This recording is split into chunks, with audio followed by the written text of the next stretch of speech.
একটি অবুঝ মনের প্রশ্ন। ধরো আমার ৭০ দশকে জন্ম না হয়ে ৮০ দশকে জন্ম হলো, তোমার আমার বয়সের দূরত্ব মিটে গেল, তখন তুমি কি আমার প্রেমে পড়তে? ধরো সেই সময়ে তোমার আমার সাথে কোনো একক্ষণে দেখা পরিচয় হলো, আমাকে কি তোমার মনে ধরতো, ভালোবেসে আপন করে নিতে?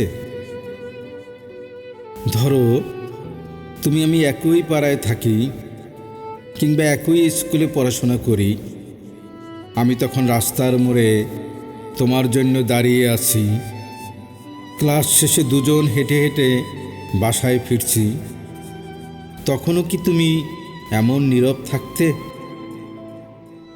এখন যেমন বুকের মাঝে ভালোবাসার মস্ত একটা আকাশ আছে, সেই আকাশে তুমি নামক একটি ধ্রুব তারা আছে, তুমি কি তখন সন্ধে হলে আমায় দেখার ছলে বাহির হতে, আমার পাশে বসে আকাশের তারা গুনতে?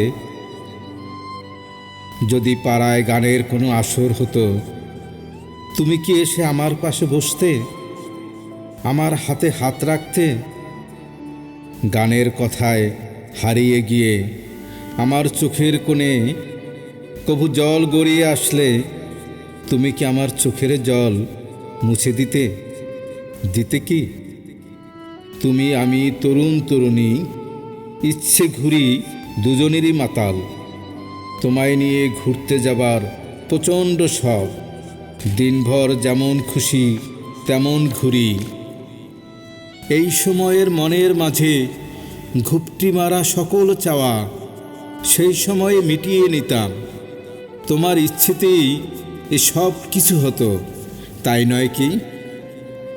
যখন পাশাপাশি হই তোমার চুলের গন্ধে মাতাল হই, ইচ্ছে করলেও ছুঁয়ে দেখতে পারি না, চুলের গন্ধে বুক ভরে নিঃশ্বাস নিতে পারি না। তোমার চুলের এই গন্ধটা নিশ্চয়ই তখনও ছিল, তখন ঠিকই তোমার চুলের গন্ধে নিঃশ্বাস নিতাম।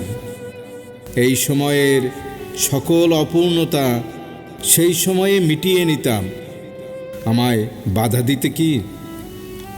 হয়তো তখন তোমায় নিয়ে এত কাব্য হতো না, তোমার কাছে খাতায় খাতায় পত্র লিখতাম আর সারা ঢাকার শহরে ঘুরে বেড়াতাম, কথার পিঠে কথা হতো, তবুও কথা শেষ হতো না। তোমায় অনেক আদর দিতাম, জানি তুমি না করতে না, তোমার অমন ওষ্ঠ যুগলের স্পর্শে তখন সুখের সাগরে ভাসতাম, তুমি সায় দিতে কি?